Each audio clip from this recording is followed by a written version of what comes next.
السلام عليكم ورحمة الله وبركاته.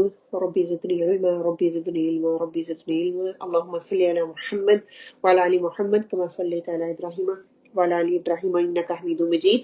اللهم بارك على محمد وعلى آل محمد كما باركت على إبراهيم وعلى آل إبراهيم إنك حميد مجيد. اللهم اهدنی واهدنی به انشاءاللہ تعالیٰ آج کا ہمارا ٹاپک جو ہے قرآن کا مطلوب انسان، اس کا ٹاپک جو ہے وہ ہجرت سے متعلق ہے۔ اس سے پہلے ہم نے ایمان کا ٹاپک پڑھا کہ رب کو پا لینا اور اپنے آپ کو اسلام میں لانے کے لیے اس کے لیے جدوجہد کرنی ہے۔ جدوجہد جب شروع ہو جاتی ہے تو جدوجہد قربانی مانگتی ہے، اور جب ہم اسلام میں داخل ہوتے ہیں تو قربانی ہی، اسلام جو ہے وہ قربانی ہی کا نام ہے۔ ہم لوگوں نے بہت کوششیں کر لی، کوشش کے باوجود جو ہے کہ ہم لوگوں کی پسند کا بن جائے لیکن نہیں بن پائے، لیکن ان کی پسند کا ہم نہیں بن پائے تو اب کیا کوشش کرنی ہے کہ ہم اللہ کی پسند کے بن جائیں، اس کی کوشش کریں تاکہ اس کو ہم پر پیار آئے۔ جب اس کو ہم پہ پیار آئے گا کہ ہمیں اس کی بات سمجھ آنی شروع ہو جائے گی، جو سمجھ آتی ہے بچپن سے ہی اس کی بات سمجھ آنا شروع ہوگی، تاکہ ہم اپنی زندگی کے قیمتی سال اس کو ضائع نہ کریں بلکہ اللہ کی اطاعت میں گزار دیں۔ ٹھیک ہے، آج جو ہے ہجرت ٹاپک، ہجرت کا مطلب کیا ہے کہ چھوڑنا، ترک کرنا، ترک وطن جو ہے اس کو ہجرت کہا جاتا ہے۔ میں کوشش کروں گی کہ بک کے پیج ہی پڑھوں اور بعد میں بھی تھوڑا تھوڑا اور ایکسپلین کرتی جاؤں آپ لوگوں کو کہ ہجرت کے معنی ہے چھوڑنا، ترک کرنا۔ عام طور پر ہجرت کو ترک وطن کے ہم معنی سمجھا جاتا ہے۔ یقیناً ہجرت کا لفظ جو ہے وہ مخصوص طور پر جس واقعے کے لیے بولا جاتا ہے وہ یہی ہے، مگر کسی واقعے کو اس کے پس منظر سے الگ کر کے سمجھا نہیں جا سکتا۔ حقیقت یہ ہے کہ ترک وطن جو مومن کی زندگی میں پیش آتا ہے یہ کوئی اتفاقی حادثہ نہیں ہوتا بلکہ ایک لمبی تاریخ کا اہتمام ہوتا ہے۔ کہ ہجرت جو ہے کسی چیز کو چھوڑنا، ترک کرنا ہوتا ہے۔ ہجرت کی 3 قسمیں ہیں۔ پہلی ہجرت ایک جگہ سے دوسری جگہ منتقل ہونا، جو کہ عام لفظوں میں ہم ہجرت کے معنی کو لیتے ہیں۔ دوسری ہجرت کیا ہے کہ ہجرت کی دوسری اقسام اپنی اعمال سے ہجرت کرنا، اگر انسان برے اعمال کر رہا ہے تو اس کو اچھے اعمال میں کنورٹ کر دینا۔ اور تیسری ہجرت کیا ہے کہ دیندار آدمی کا کسی گناہگار آدمی کو چھوڑ دینا۔ اگر کوئی ہم اپنے آپ کو مسلمان کہتے ہیں، مومن کہتے ہیں، دیندار کہتے ہیں، اور کسی ایسے گناہگار بندے کے ساتھ ہمارا تعلق ہے یا ہماری بول چال ہے یا ہمارا ملنا جلنا ہے تو ہم اس کو ترک کر کے دین کی طرف آنا شروع کر دیتے ہیں۔ ٹھیک ہے، تو یہ 3 اقسام ہجرت کی ہیں۔ پھر ہجرت اتفاقی حادثہ نہیں ہوتا بلکہ ایک لمبی تاریخ کا اہتمام ہوتا ہے۔ یہ ایک ایسا عمل ہے جو مومن کی زندگی میں پہلے دن سے ہی شروع ہو جاتا ہے اور بالآخر ترک علائق تک جاری رہتا ہے۔ علائق ہوتا ہے علاقے، علاقے کی جمع ہے علائق۔ ٹھیک ہے، اگر ہم یہاں پہ تھوڑا سا سوچیں اور دیکھیں، مکہ سے ہجرت کا یہ 13 سال کا سفر، 13 سال کی تاریخ کا ڈراپ سین تھا۔ ایک دم کیسے چھوڑ سکتے تھے، آہستہ آہستہ قدم بقدم ہجرت کی، چھوڑنا پڑا، ملک کو چھوڑا کہ سارا کچھ چھوڑ کے اللہ کے بن جانا۔ آپ صلی اللہ علیہ وسلم نے یہ چیز کر کے ہمیں دکھائی، وہ چیز، وہ محلہ، وہ گلیاں، وہ جگہ اتنی آپ کو پسند تھی، اللہ کی خاطر آپ نے وہاں سے ہجرت کی۔ وہاں سے جب ہجرت کی، وہاں سے ہجرت کرنا آسان نہیں تھا، وہاں سے چھوڑا، چھوڑ کے پھر آہستہ آہستہ آہستہ آہستہ مدینہ میں گئے۔ جب مدینہ میں پہنچتے ہیں تو پھر وہ اللہ کی پسند کی ایک ریاست وہاں پہ بنانے کی کوشش کرتے ہیں۔ تو وہ ایک اتنی بڑی ہجرت ہے جو آپ صلی اللہ علیہ وسلم نے اپنی زندگی میں کر کے ہمیں دکھائی۔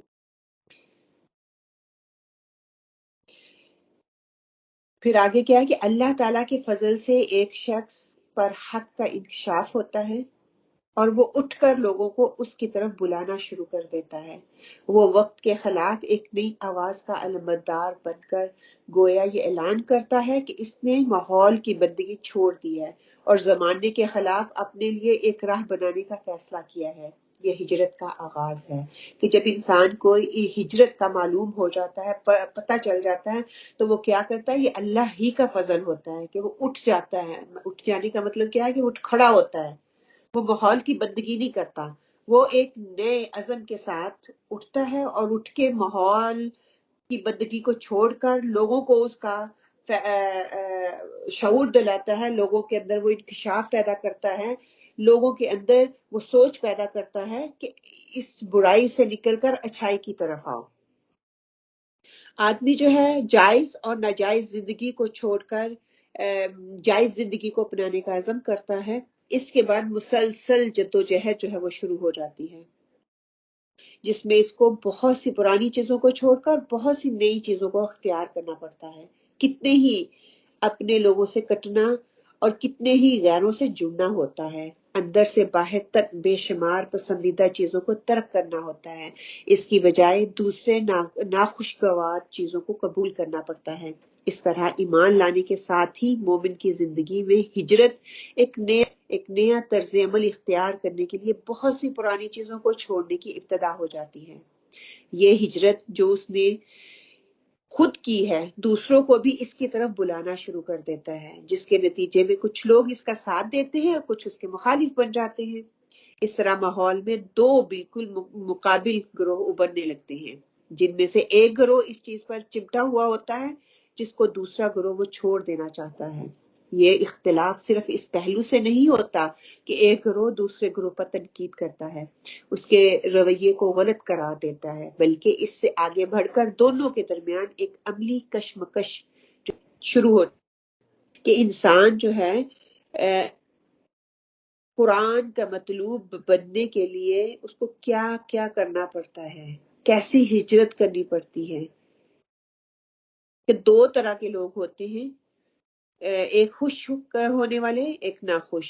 کہ قرآن پڑھنے والے جو ممکن کوشش کرتے ہیں وہ کیا کرتے ہیں کہ وہ ایک اپنی جائز چیز کو وہ چھوڑ دیتے ہیں، اللہ کی خاطر وہ چھوڑ دیتے ہیں۔ جب وہ خود چھوڑ دیتے ہیں وہ اس کو چھوڑنے سے ان کو ملال نہیں ہوتا، ان کو دکھ اور رنج نہیں ہوتا، تو وہ کیا کرتے ہیں دوسروں کو بھی اس کی طرف بلانا شروع کر دیتے ہیں۔ کیوں؟ کیونکہ اس کے رزلٹ اچھے آ رہے ہوتے ہیں، اس کا رزلٹ جو ہے، اس کا نتیجہ جو ہے وہ ان کو اچھا مل رہا ہوتا ہے، اور وہ چاہتے ہیں کہ دوسرے بھی یہ کام کریں، اور جب وہ یہ کام کر رہے ہوتے ہیں تو اس میں ایسا ہوتا ہے کہ اس کو تنقید کا سامنا کرنا پڑتا ہے۔ دو مختلف رویے ان کے سامنے آتے ہیں، ایک وہ ایسی کشمکش میں چل رہا ہوتا ہے کہ ایک لوگ تو اس کی آواز پہ مینا و تانا کرتے ہیں، اس کو سن لیتے ہیں، اور دوسرے جو ہے اس کے خلاف چلتے ہیں، اس کے خلاف کھڑے ہو جاتے ہیں۔ اور جب وہ اس کشمکش میں چل رہا ہوتا ہے تو کیا ہوتا ہے کہ انسانی معاشرہ ایک وحدت ہے جس میں کوئی شخص دوسرے تمام لوگوں سے الگ اپنے لیے کوئی راہ نہیں بنا سکتا۔ انسان اپنی عین فطرت کے اعتبار سے سماجی واقع ہوا ہے، مطلب کہ وہ سوشل واقعہ ہوا ہے، اس کی تمام ضرورتیں دوسروں سے مل جل کر انجام پاتی ہیں، وہ اس کو دوسروں کے پھیلائے ہوئے نظریات کے درمیان زندگی بسر کرنی ہوتی ہے۔ کوئی شخص اپنے پسند کیے ہوئے نظریے کے مطابق زندگی بسر نہیں کر سکتا، کہ جس طرح کوئی چاہتا ہے میں ایسی زندگی گزاروں، ویسے نہیں ہوتی، زندگی نہیں گزارنی پڑتی۔ قرآن پڑھنے کے بعد زندگی آپ کی مرضی کی نہیں رہتی، بلکہ کیا ہوتی ہے، اللہ کی مرضی کی ہو جاتی ہے، اللہ کی مرضی کے مطابق ان کو زندگی بسر کرنا ہوتی ہے۔ جب تک وہ سماج کے تمام اداروں میں اس نظریے کو رائج نہ کر لے، اس کے بغیر نہ تو وہ مدرسے میں اپنی مرضی کے مطابق تعلیم حاصل کر سکتا ہے، نہ بازار میں اپنی مرضی کے مطابق خرید و فروخت کر سکتا ہے، نہ عدالتوں سے اپنے اصول کے مطابق فیصلے لے سکتا ہے، حتیٰ کہ وہ یہ بھی نہیں کر سکتا کہ جس چیز کو وہ حلال سمجھتا ہے اسے کھائے، اور جو چیزیں اس کے نزدیک حرام ہیں ان کو اپنے حلق کے نیچے اترنے نہ دے۔ اس لیے جب کوئی شخص وقت کے خلاف کسی مسلک کو اختیار کرنے کا فیصلہ کرتا ہے تو اس کا یہ فیصلہ لازمی طور پر ان لوگوں سے ٹکراؤ کا سبب بن جاتا ہے جن کے بنائے ہوئے نظام کے اندر وہ زندگی گزار رہا ہوتا ہے۔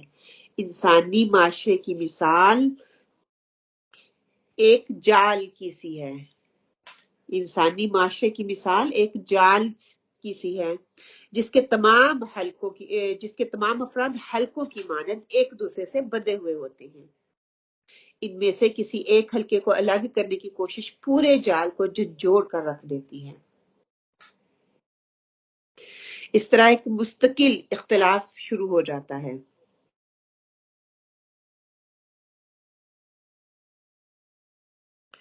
جب یہ مستقل اختلاف شروع ہوتا ہے جو دن بدن نمایاں ہوتا چلا جاتا ہے، قدم بقدم ایک دوسرے سے مزاحمت پیش آتی ہے، جس میں برسر اقتدار طبقہ اہل حق کو ستانے اور ان کو ذریعہ حیات سے محروم کرنے کی ساری تدبیریں وہ کر چھوڑتا ہے۔ دونوں طرف سے شدت بڑھتی چلی جاتی ہے، ایک طرف مظالم کی شدت اور دوسری طرف یہ شدت کہ سب کچھ سہیں گے مگر اپنے عزم کو ترک نہیں کریں گے۔ کہ وہ کہتے ہیں نا، تو تیر ازما ہم جگر ازمائیں گے، ستا لو، ڈانٹ لو، پابندیاں لگا لو۔ ایمان انسان کے اندر اتنی انرجی پیدا کر دیتا ہے نا کہ وہ کسی سے نہیں گھبراتا، وہ کسی سے نہیں ڈرتا۔ ایک طرف تو اس کا اپنا عزم ہوتا ہے، لوگ شدت کرتے ہیں، مجبور کر رہے ہیں، لوگ میرے اوپر مظالم ڈھا رہے ہیں، کرنے دو۔ میرا عزم یہی ہے کہ میں یہ کام کر کے چھوڑوں گا، جس چیز کو غلط سمجھ کر ایک بار چھوڑ چکے ہیں اس کی طرف دوبارہ واپس نہیں آؤں گا، یہ کام دوبارہ نہیں کروں گا، وہ چھوڑنے کا فیصلہ کر لیتے ہیں۔ یہ کشمکش بالآخر ایک ایسے نقطے پر پہنچ جاتی ہے جہاں سے کہتے ہیں کہ معاشرہ جو ہے حق پسندوں کو قبول کرنے سے انکار کر دیتا ہے۔ کہتے ہیں نا کہ تندیے باد مخالف سے نہ گھبرا اے کاف، یہ تو چلتی ہے تجھے اونچا اڑانے کے لیے۔ انسان نے اگر اونچا اڑنا ہے، انسان نے اگر حق پہ چلنا ہے، حق کی بات سننا ہے، لوگوں کو حق بات سنانا ہے اور حق بات لینی ہے اور حق بات لے کے دوسروں تک پہنچانی ہے، تو پھر کیا کرنا ہے کہ اس کے لیے عزم بنا لینا ہے، اس کے لیے ہجرت کرنی ہے۔ ہجرت کی آخری انتہا جو ہے کہ یہی شکل ہے کہ انسان جو ہے وہ فیصلہ کر لیتا ہے کہ اس سے اب وہ ٹس بس نہیں ہوگا، اس سے ہلے گا نہیں، جو فیصلہ اس نے کر لیا ہے وہ کرتا ہی چلا جائے گا اور اس پہ وہ استقامت ہی اختیار کرے گا۔ اس وقت اہل حق یہ طے کرتے ہیں کہ اس بستی کے چھوڑ کر زمین کے کسی دوسرے ٹکڑے میں چلے جائیں۔ پہلے انہوں نے غلط خیالات اور حرام معاملات کو ترک کیا، پھر وہ کیا کرتے ہیں، اپنے مکان، اپنی جائیداد، اپنے عزیز و اقارب، غرض ساری متاع حیات جو ہوتی ہے چھوڑ کر ہجرت کی آخری انتہائی شکل کو اختیار کر لیتے ہیں۔ کہ من پسند چیزوں کو چھوڑنا سب سے مشکل ہجرت ہے۔ ایک جگہ سے دوسری جگہ تو آپ جا سکتے ہیں، آسان کام ہے، اتنا آسان تو وہ بھی نہیں ہے، لیکن اتنی مشکل پیش نہیں آتی، لیکن من پسند چیزوں کو چھوڑ کر ہجرت کرنا یہی سب سے بڑی ہجرت ہے۔ اگر یہ نہیں آیا تو ہم بہت دور ہیں، ہم اس مقام تک پہنچ ہی نہیں سکتے، ہم وہ لیول اختیار کر ہی نہیں سکتے جو کہ مطلوب ہے۔ تو آج کی اس ایک پیج اینڈ ہاف سے ہمیں کیا سمجھ آتا ہے کہ اپنی پسند کی ہر چیز کو، وہ خیالات ہوں، وہ معاملات ہوں، وہ اپنے گھر کے اندر کوئی ایسی چیز ہو، وہ جائیداد ہو، وہ عزیز و قارب ہو، متاع حیات ہو، ہر چیز کو میں نے چھوڑ دینا ہے، حق اور سچ بات کہنی ہے۔ وہ سماجی لیول پہ ہو، وہ معاشی لیول پہ ہو، کہ جیسے بھی پڑھا ہے نا کہ معاشرے کی مثال ایک جال کسی ہے، سارے انسان ایک دوسرے کے ساتھ جڑے ہوئے ہیں، ایک دوسرے کے ساتھ بندھے ہوئے ہیں۔ وہ زندگی اکیلا نہیں جی سکتا، زندگی کے لیے اسے دوسروں کی ضرورت کو وہ محسوس کرتا ہے، اس کے بغیر وہ ترقی نہیں کر سکتا۔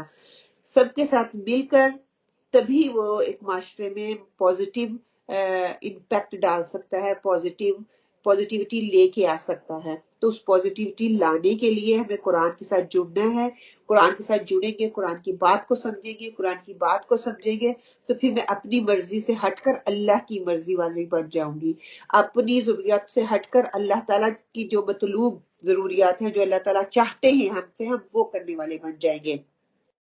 قرآن کو صرف پڑھنے والے نہیں بلکہ قرآن کو امپلیمنٹ کرنے والے بن جائیں گے۔ پھر صرف اپنے لیے نہیں، دوسروں کے لیے میری سوچ ہوگی۔ پھر میں اپنی چیزوں سے جب ہجرت کروں گی، مجھے معلوم ہوگا کہ اس کا یہ فائدہ ہوتا ہے، تو پھر میں دوسروں کو فائدہ دینے والا بن جاؤں گی۔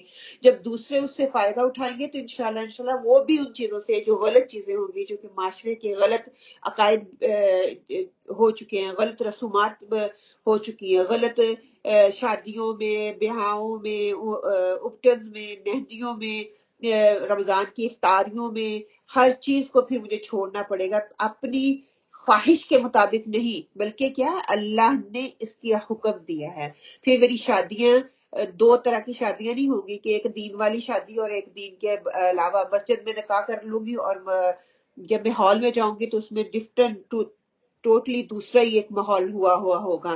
مہندیاں اور اپٹن یہ ساری چیزیں پھر چھٹ جائیں گی، کیوں؟ کیونکہ دین، ان ساری چیزوں سے میں ہجرت کر جاؤں گی۔